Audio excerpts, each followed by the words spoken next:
రోజుల తెలంగాణ పర్యటనకు విచ్చేసిన ప్రధాని మోదీకి సీఎం రేవంత్ రెడ్డి కొన్ని వినతులు అందించారు. తెలంగాణకు న్యాయబద్ధంగా రావాల్సిన కొన్ని అంశాలను రేవంత్ రెడ్డి మోదీ దృష్టికి తీసుకువెళ్లారు.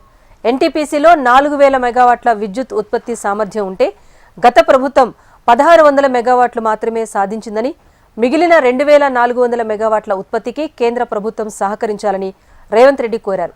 దీనికి కావాల్సిన అన్ని అనుమతులను రాష్ట్ర ప్రభుత్వం అందిస్తుందని తెలిపారు సీఎం. హైదరాబాద్ మెట్రో విస్తరణ అభివృద్ధికి, మూసీ ప్రక్షాళన, రివర్ ఫ్రంట్ అభివృద్ధికి సహకరించాలని, తుమ్మిడిహెట్టి ఎత్తిపోతల ప్రాజెక్టు నిర్మాణానికి తెలంగాణ ప్రభుత్వం సిద్ధంగా ఉందని, భూసేకరణ, నీటి వాటాల విషయంలో మహారాష్ట్ర ప్రభుత్వాన్ని ఒప్పించేందుకు ప్రధాని జోక్యం చేసుకోవాలని కోరారు. రాష్ట్రంలో 100% ఇంటింటికి నల్లా నీటిని అందించేందుకు కేంద్ర ప్రభుత్వం ఆర్థిక సాయం అందించాలన్నారు.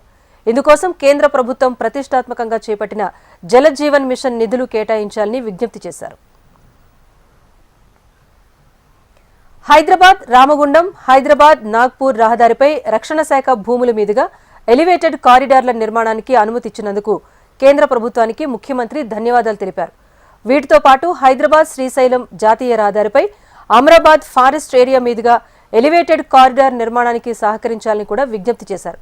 ఈ కారిడార్తో అటు శ్రీశైలం వెళ్లే యాత్రికులతో పాటు హైదరాబాద్ నుంచి ఏపీలోని ప్రకాశం జిల్లా వరకు 45 కిలోమీటర్ల దూరం తగ్గుతుందని గుర్తు చేశారు.